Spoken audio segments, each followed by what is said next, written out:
Die müssen auch erörtert, besprochen und abgewogen werden. Vor allem die Belgier sorgen, da hört man, dass sich da vielleicht eine Bewegung abzeichnet. Könnte also für Österreich da kritisch werden, wenn man an die RB denkt, zum Beispiel in diesem Fall. Ich glaube, dass man sieht, dass es nationalstaatliche Sorgen in vielen Bereichen gibt. In dem Fall bei den Frozen Assets in Belgien. Was die RB anbelangt, habe ich diese Sorge als österreichischer Bundeskanzler, dass hier vielleicht nicht in allen Dimensionen diese Frage schon beurteilt und betrachtet wurde, weil für mich nicht nachvollziehbar ist, dass wir mit Sanktionen, wo wir Druck auf Russland ausüben wollen, an den Verhandlungstisch zu gehen und eine Friedenslösung zu besprechen und zu verhandeln, dass diese Sanktionen jetzt die Wirkung haben, dass sie einen russischen Oligarchen zweimal bevorteilen, einmal durch eine Geldzahlung und einmal, dass er Gesellschaftsanteile behalten darf. Das kann ja nicht der Sinn sein. Und ich werde mich daher weiter dafür verwenden, dass wir hier eine vernünftige, eine faire und auch den Intentionen der Europäischen Union entsprechende Lösung gefunden wird, weil es wäre ja verwunderlich, wenn wir eine europäische Firma, ein Unternehmen aus Europa, aus Österreich, schlechter stellen als einen russischen Oligarchen im Einflussbereich von Putin.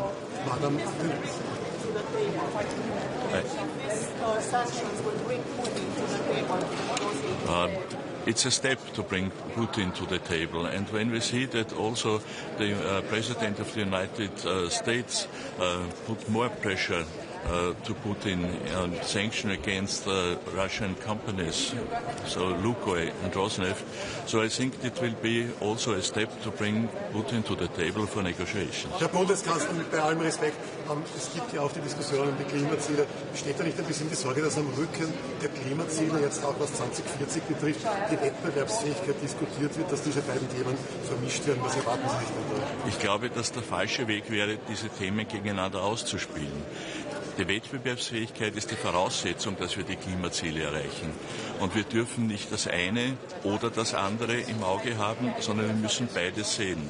Aber ich bin zutiefst überzeugt, dass wenn wir nicht unsere Wettbewerbsfähigkeit stärken, die wirtschaftliche Basis verbreitern und auch wieder stärker werden in unserer ökonomischen Performance, dann wird es mit den Klimazielen auch schwierig werden.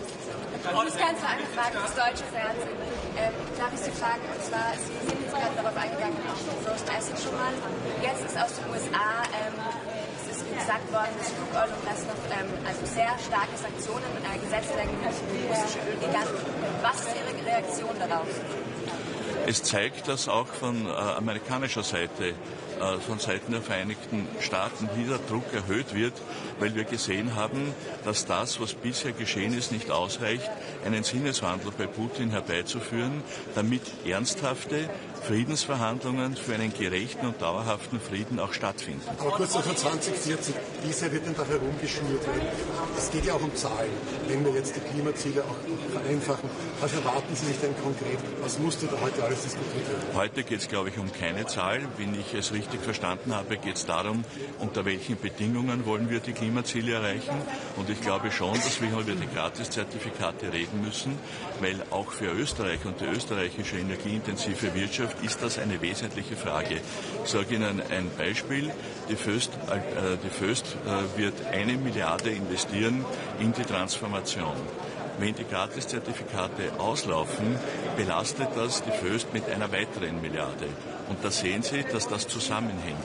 Weil 2 Milliarden werden die Wettbewerbsfähigkeit dieser Firma enorm belasten. Man hat ja auch bei anderen Sachen, wie zum Beispiel bei der Lieferkette, bei der Entwaldung, den Eindruck, dass diese Dinge immer mehr verwässert werden, weil man die Wettbewerbsfähigkeit, sehen Sie das nicht? Nein, weil die Entwaldung mit der Wettbewerbsfähigkeit nichts zu tun hat. Österreich hat etwa die Hälfte der Landesfläche bewaldet.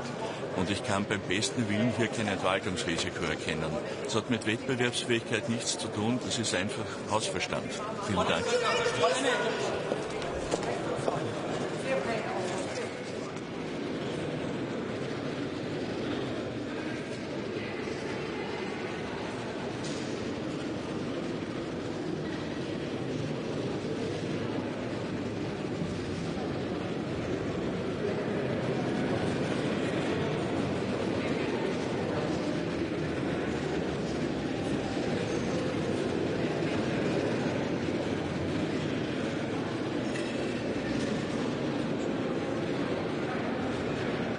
hvis vi går for langt frem på klima, hvis vi får ambitiøse,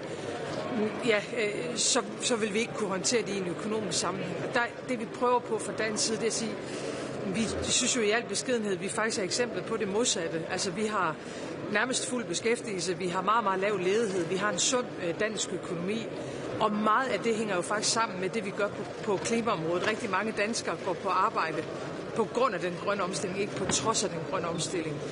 Så vi bliver ved med at være nogle af dem, der skubber på. Jeg tror faktisk, vi kan lande en fælles aftale omkring et nyt 2040-mål, og så er jeg selvfølgelig ualmindelig glad for, at vi er lykkedes her under det danske formandskab at få lavet en aftale om en udfasning af russisk olie og gas.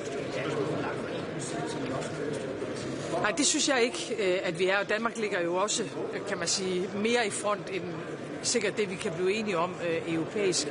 Nej, det mener jeg ikke, og jeg mener også, at der er nogen, også i Danmark, der skaber et falsk modsætningsforhold, fordi når man kigger på den europæiske konkurrenceevne, så er den presset af forskellige årsager. Vores overregulering, vores bureaukrati. Derfor er det selvfølgelig også ærgerligt, at parlamentet ikke træffer en beslutning om at gå videre på dereguleringen forleden dag.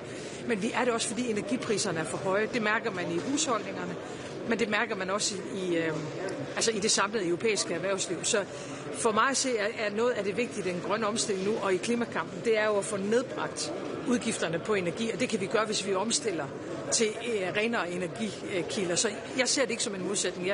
Jeg ser det jo i virkeligheden modsat, men det er jo også, fordi jeg er dansker. Hvorfor er det vigtigt, at den norske regeringen er med og garanterer disse pengene til Ukraina?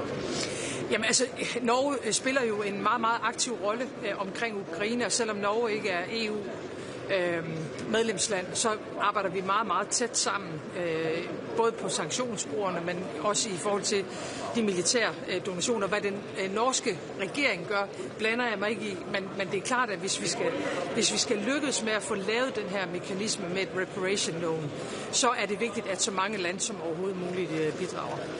Tak. Hvad gør vi med internationalt?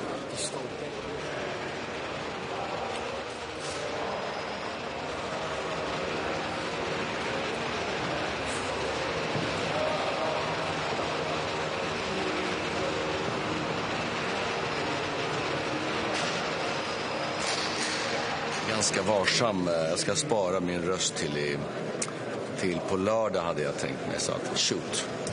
Vad gäller de frysta ryska tillgångarna så har ju den belgiske premiärministern uttryckt en hel del frågetecken. Han ser många risker. Hur ser du på de risker som han lyfter?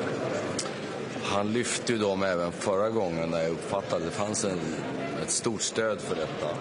Och sen vet jag att kommissionen har jobbat med det, att ta hänsyn till sådana risker som det finns alltid risker med allting.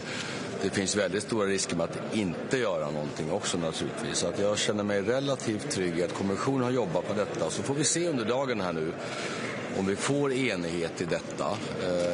Det vore väldigt bra som jag sa förra gången, men vi är ju inte eniga förrän vi är eniga. Så att, Det som han gärna vill ha är ganska omfattande garantier, riskdelningsgarantier.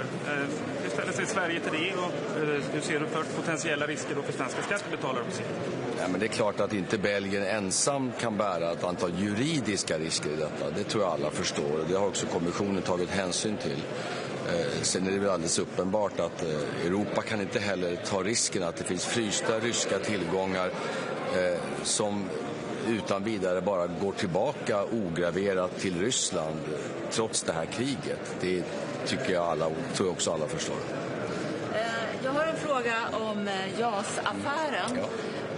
President Zelensky har sagt till ukrainska medier att han räknar med att någon form av JAS-plan till och med kan komma under 2026. Är det någonting du känner igen, och är det i så fall en äldre modell? Ja, det är inte en del av den här avsiktsförklaringen, utan den handlar om att sälja helt nya Gripen modell E som det heter till Ukraina, och det är en långsiktigare sak. Sen har vi aldrig uteslutit äldre modeller som en del av vårt stöd till Ukraina. Just nu är det inte aktuellt, för just nu är vi fullt färd med att göra det som kompletterar de äldre amerikanska flygplan som nu kommer till Ukraina. med 2 stycken svenska radarspaningsflygplan som ökar deras kapacitet väldigt mycket. Vi satt fysiskt i det planet igår, jag och president Zelensky, så att han vet exakt vad Sverige nu gör för att stärka luftförsvarsförmågan under det pågående kriget nu. Men har han fel då när han säger till ukrainska medier att vi kan möjligen få JAS Gripen till Ukraina 2026? Ja, som jag sa, vi har aldrig uteslutit att också bidra med äldre varianter. Vi var helt överens med både Ukraina och de andra som bidrar med flygplan att vi ska inte introducera 2 flygplansmodeller samtidigt under pågående krig. Utan då var radarspaningsflygplanet en mycket, mycket bättre lösning, och den fick han i detalj beskriven igår, så att det är inte aktuellt just nu. Har du fått några reaktioner på den här affären från stats- och regeringschefskollegor? Ja, jag har fått några gratulationer som tycker att det är bra, att det är väldigt intressant. Flera som påpekar att det är väldigt bra att vi har en väldigt framgångsrik och avancerad flygplanstillverkare i Europa, i Sverige. Och att det är rätt unikt att vi kan tillverka ett av världens allra mest avancerade stridsflyg i vårt land. Det tycker jag skapar en viss svensk stolthet faktiskt. De ryska tillgångarna där. Det är ju en sak att uppmana kommissionen att komma med ett förslag, något helt annat att få stöd för det förslaget sen. Så att, räknar du med att de Belgien säger ja till att vi ska ha ett förslag, att de också kommer säga ja sen? Ja, som sagt, jag tar aldrig ut några segrar i förskott, utan som jag sa efter förra mötet, mycket bred enhet om att detta måste göras med väsentlig reservation från Belgien. Det har jobbat intensivt med detta och fortsätter arbeta med detta. Vi får se vad dagen landar i. Men det är klart att jag hoppas att vi kan få ett enigt beslut om att kommissionen återkommer med ett mycket konkret förslag. Och lyckas vi med det, då är det ett väldigt gott tecken. Men vi får se efter dagen helt enkelt. När det gäller sanktioner då, nu har ju EU enats om sanktioner. Även USA pratar om nya sanktioner mot ryska oljebolag. Hur viktigt är det, tycker du, att det kommer från både USA och EU? Det är väldigt viktigt och väldigt efterlängtat. Det har varit lite fram och tillbaka med amerikanska sanktioner, kan man väl säga. Och nu togs det ett steg igår som vi gärna ser förverkligas. Vi har bara sett dem på rubriknivå än så länge. Men det kommer väldigt bra i tiden när EU enas om ytterligare sanktioner, när USA annonserar sanktioner mot Ryssland och när vi inte får ett ensidigt amerikanskt-ryskt möte om Ukraina. Så är det några goda tecken i tiden. Men vi vet ju alla att tecknen går ibland åt rätt håll, ibland åt fel håll. Så jag tycker inte vi ska överinteckna detta. Men amerikanska sanktioner mot Ryssland på grund av kriget är en mycket bra signal. Du sa igår i EU-nämnden att det vore farligt och dumt att sätta vissa procentsatser när man ska köpa inom europeiskt. Varför då? Vad är problemet? Ja, men det var uppenbara skäl. Det är klart att olika länder har lite olika egna intressen. Vi är vana vid att samarbeta med många EU-länder, men också med USA, med Storbritannien, med Norge. Vi har ju väldigt svårt att se att det skulle vara en poäng med att låta bli att samarbeta med andra partners och ha en väldigt snäv syn på vad som är länder man ska handla med. Så att vi tycker att man ska ha en bred syn på detta. Sen är det absolut en fördel om Europa bygger upp en starkare gemensam försvarsindustri där europeiska företag samarbetar med varandra. Det sker på kompetens och det sker på grund av det man har att erbjuda. Så jag är rätt skeptisk till att sätta olika procentsatser. Sen finns det andra länder som verkligen vill vara lite exklusivt europeiska eller EU-europeiska. Det följer ett ganska klassiskt mönster, skulle jag säga. Har det funnits uppgifter om att den här modellen, finansieringsmodellen, främst ska användas till inköp av europeiska material? Om Ukraina väldigt gärna vill köpa Tomahawk, hur ser du på det? Vi har den mycket bestämda uppfattningen att när vi ska hjälpa Ukraina under pågående krig, men även långsiktigt att bygga ett ukrainskt försvar som är den bästa säkerhetsgarantin på lång sikt, då är det Ukrainas behov som ska stå i centrum. Det är ingen tvekan om den saken. Sen vet jag att det är många väldigt bra europeiska försvarsindustriföretag som väl möter de behoven, men kanske inte alla behoven. Avancerade system, ta Gripen som ett exempel, består av väldigt många komponenter från olika ställen. Och det är klart att man inte ska låta bli att använda ett system för att ett antal komponenter kommer från USA. Några komponenter kommer från europeiska men inte EU-länder. Så att vi ska ha en öppen syn på detta. Dina kollegor vill använda EUs bazooka för syfte att förhindra deras exportkontroll på hur ser du på det? Sverige ställer sig bakom sånt. Det här är ju en ständig diskussion. Hur ska vi se nu på handel med Kina? De allra flesta av oss vill kunna handla med Kina, inte minst där de har viktiga komponenter, viktiga råvaror. Vi vill inte vara för ensidigt beroende av Kina.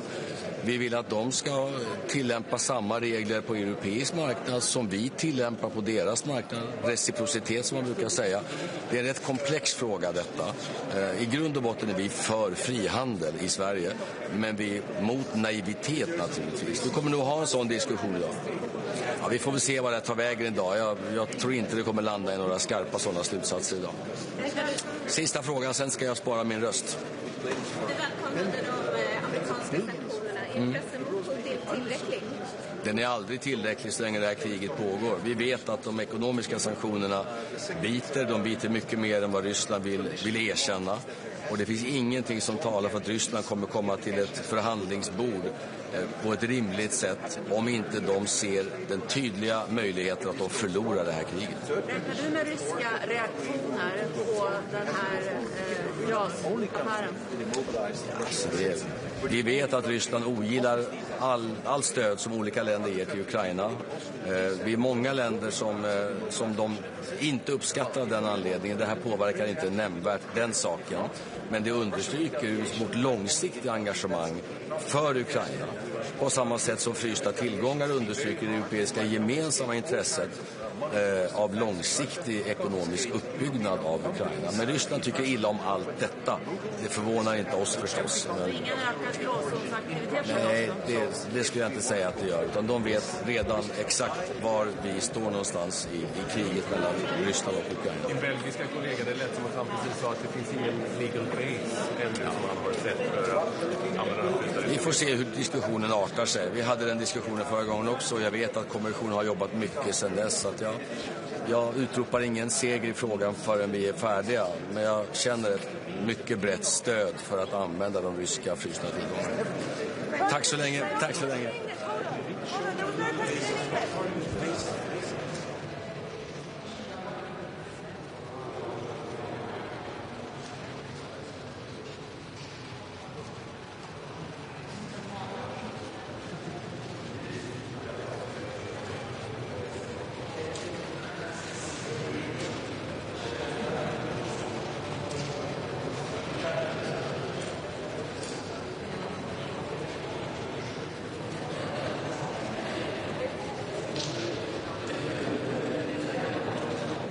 big help if the Norwegians help with their big oil fund to take off the risk from very pressed. I'm not specifically looking at Norway. Every country in the European Union and even in the coalition of the willing, if they want to help Ukraine by seizing Russian immobilized assets, that's a measure that has never been taken in history before, not even during the Second World War. Immobilized assets have always been immune, they've never been touched. If we want to do it, then we have to carry the risks altogether. They have to be mutualized, they have to be guaranteed, and everybody who holds immobilized assets has to move together.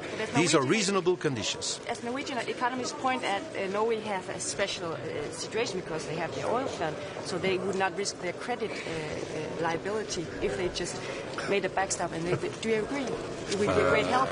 Sorry, I'm not going to comment on what Norway has to do. Norway is not an EU member. This is the EU Council. So today I'm going to focus on what the EU needs to do. But I think there's a broader debate in the coalition of the willing. If the coalition of the will is not willing to be the coalition of the bill for the war of Ukraine, it has no sense to carry on.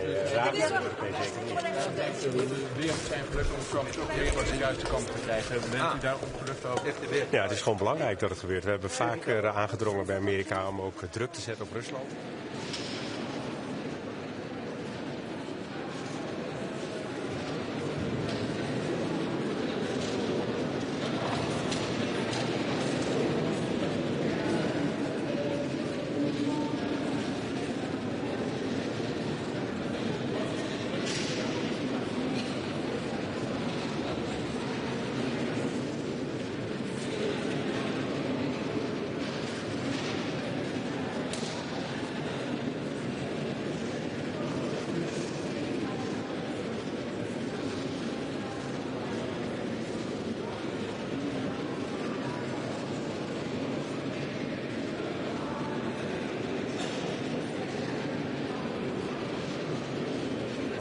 en daarmee de risico's met elkaar deelt. Maar weet u al voor welk bedrag Nederland dan garant zou staan als u die risico's inderdaad spreidt over de Europese grond? Nee, die verdeelsleutel moet nog worden afgesproken. Het hangt er ook vanaf hoeveel uiteindelijk van die Europese tegoeden. Het gaat althans van die frozen assets 180 miljard in totaal.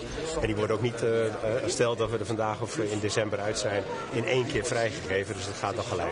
Ja, de heer De Wever die zei, zelfs in de Tweede Wereldoorlog hebben we niet zo'n verregaande maatregelen genomen. Dus we moeten er echt heel goed naar kijken. Ja, we moeten er ook goed naar kijken, maar het is een belangrijke bron van financiering. Het zijn Russische tegoeden. Rusland is ook de agressor. Dus we moeten kijken hoe we dat werkbaar kunnen maken. Meneer De Wever zegt, er moet wel een wonder gebeuren, willen we daar vandaag uitkomen. Hoe ziet u dat? Nou ja, wonderen, we hebben vandaag het goede gesprek en we moeten kijken hoe we er met elkaar uit kunnen komen. En ik denk dat iedereen de intentie heeft om eruit te komen. Maar nogmaals belangrijk, wat ook de heer Wever aangeeft, we moeten gezamenlijk de risico's dragen. Dat kunnen we niet alleen naar België vragen. Maar het zou kunnen betekenen dat Nederland voor vele miljarden garant moet staan. Ja, we staan dan met z'n allen garant. Dat wil zeggen, de Europese landen en de G7 staan we met z'n allen garant. Je kan dit niet alleen naar België vragen. Hoe belangrijk is het dat dat geld voor Oekraïne komt? Ja, het gaat om heel veel geld. En er is heel veel geld nodig in Oekraïne. Het is belangrijk dat Oekraïne nu, vandaag, de steun krijgt die het nodig heeft. Er is ook veel...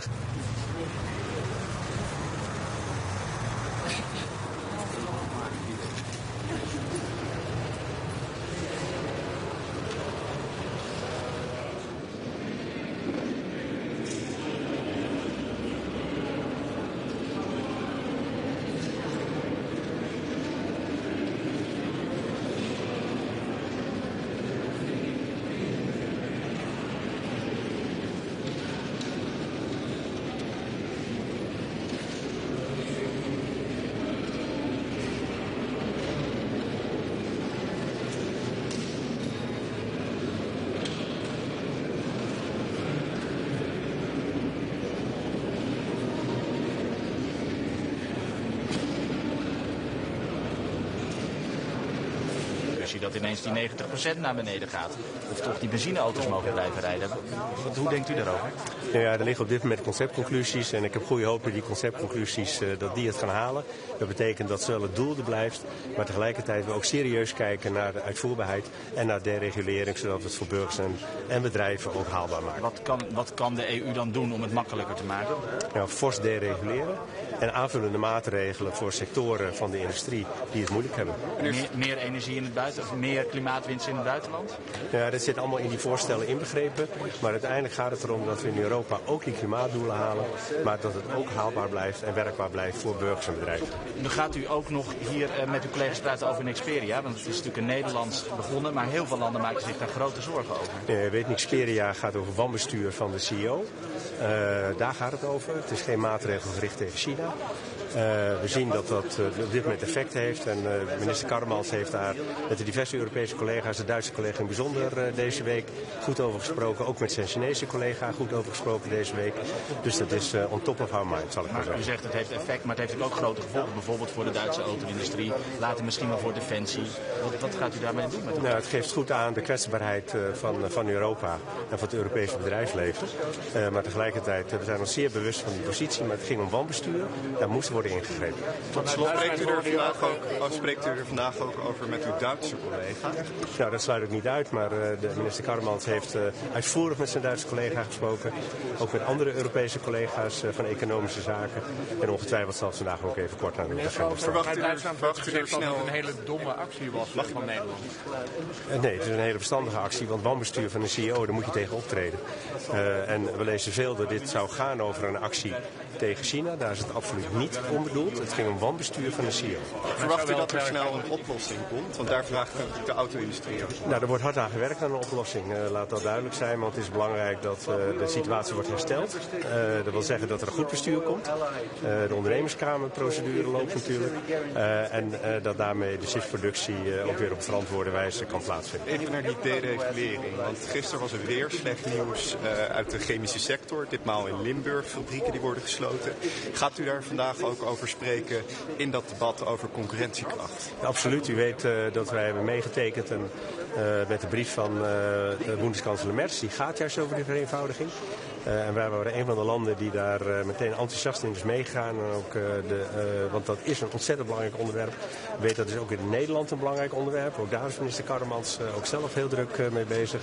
Dus ja, absoluut. En dat staat hoog op de agenda, zowel in ons kleine clubje, om het zo maar te zeggen, waarin we hierover praten. Maar ook in het debat in de Europese Raad als het gaat over concurrentievermogen. En wat geeft u dan, want vandaag geeft de Europese Raad natuurlijk richting aan de Europese Commissie. Wat is dan precies die boodschap op deregulering voor die chemische sector? En ja, komt het nog wel op tijd? Nou ja, het is belangrijk dat we die verstikkende regelgeving, waar de bedrijfsleven in Europa en ook in Nederland gewoon last van heeft, vanuit Europa, maar ook nationale regelgeving, dat echt zwaar wordt verminderd. En dat is de boodschap die ik ook vandaag uitdraag. Ja, vandaag staat ook voor het eerst wonen op de agenda.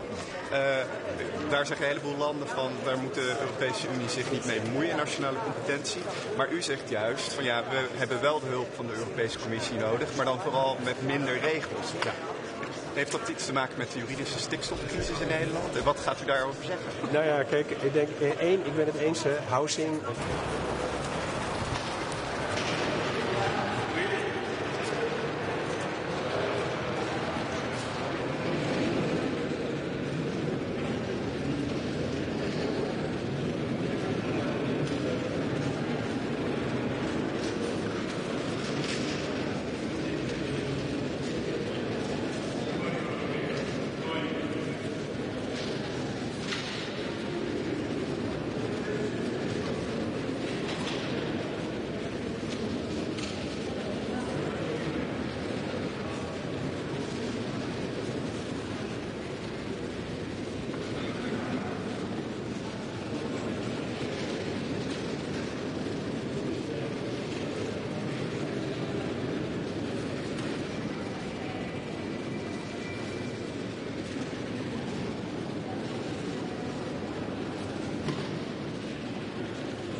Dear Volodymyr, as a future member of the European Union, I'm very glad to have you here among our colleagues. First message.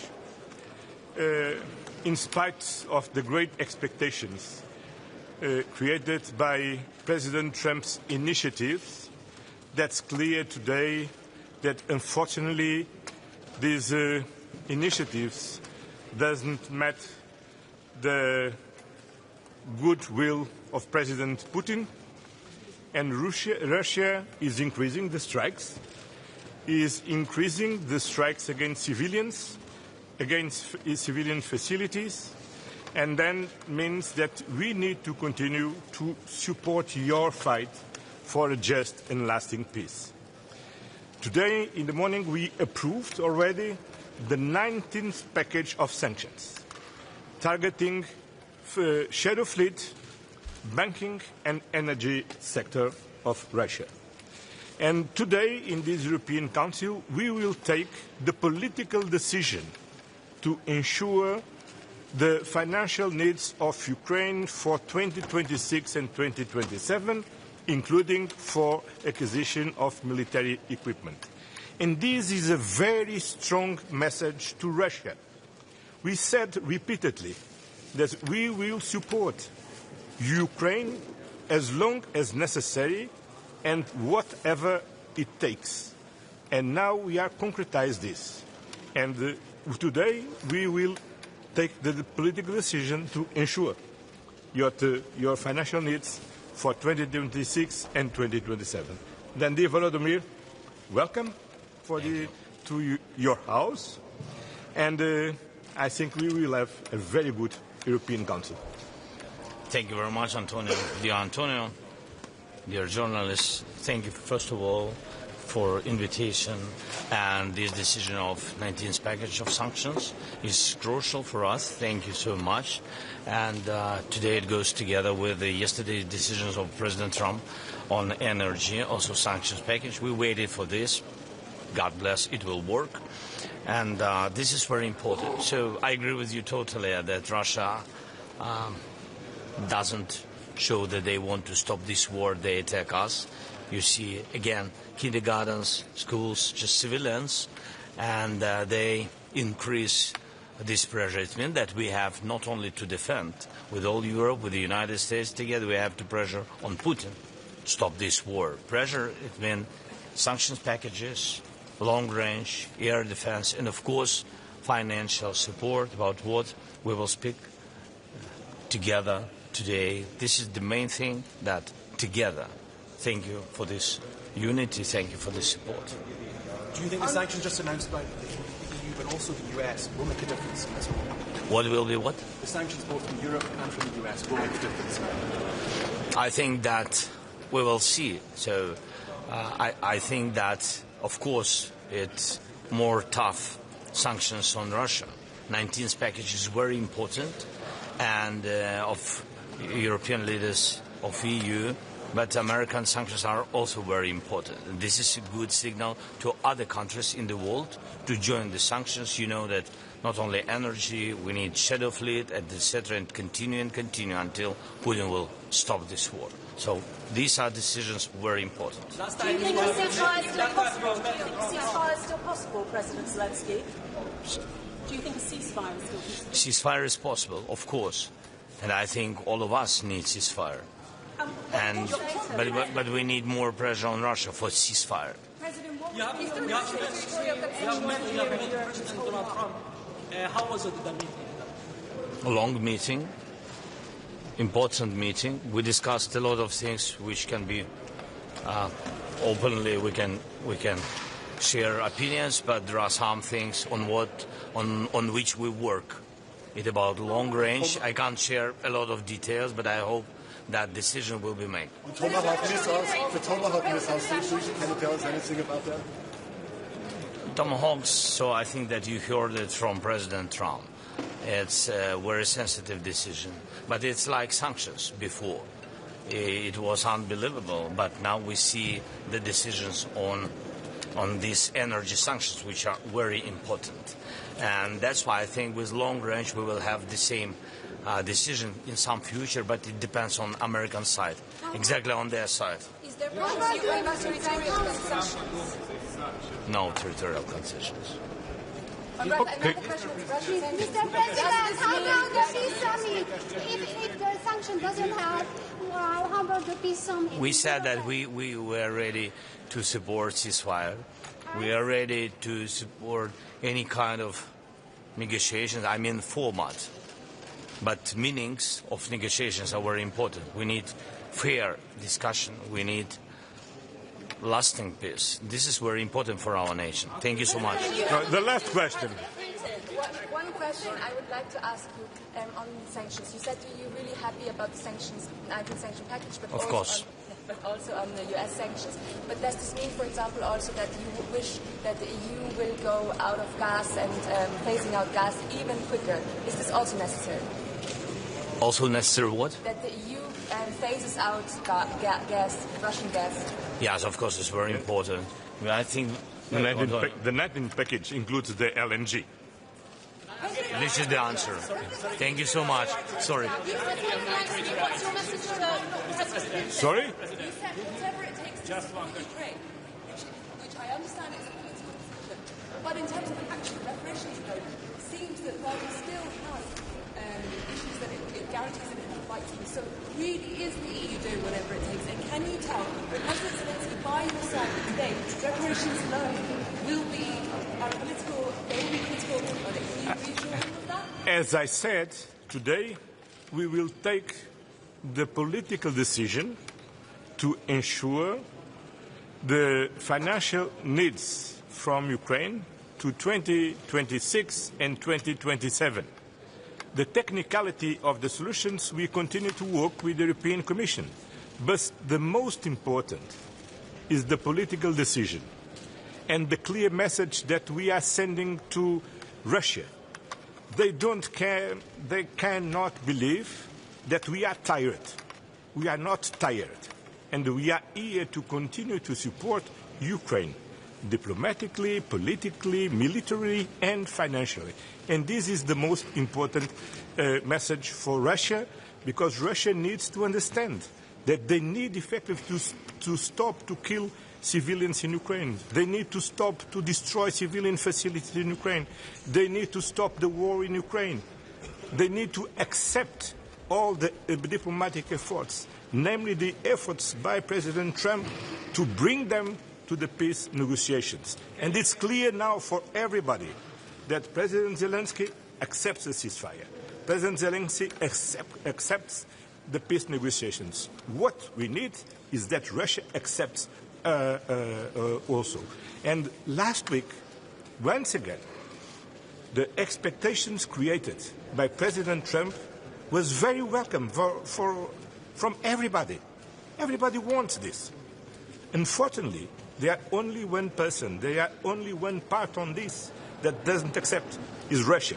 And that's the reason that on one hand we need to continue to support diplomatic efforts, but on the other hand, as we have always said, we will continue to support Ukraine by all means. And today we will take the political decision to ensure to support the financial needs of Ukraine from the next 2 years. And that means that they have the capacity, the financial capacity, to continue their fight for a just and lasting peace.